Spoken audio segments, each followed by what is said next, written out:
Weird trees you didn't know about and how to use them. First on our list is the hackberry. This peculiar tree from the eastern US has some of the most poorly known fruits that can be eaten. This tree grows very fast and has some of the hardest wood of any tree in America.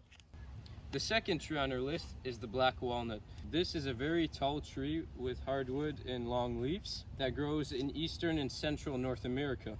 These nuts are usually ready in October or November, and they can be enjoyed on bread, granola bars, or just raw. Now we have the Cholla cactus. The jumping cholla, as it is known in Arizona, can literally throw spiky branches at people and animals that shake the ground around it, releasing tension in the tense branches. Finally, we have the Bunya pine, a giant conifer from Australia. The pine cones can be as big as watermelons, and they're the heaviest cones of any conifer on earth. They're a very well-known delicacy because their nuts are enormous, the largest pine nuts on earth, and they can be used in granola bars, pies, and bread.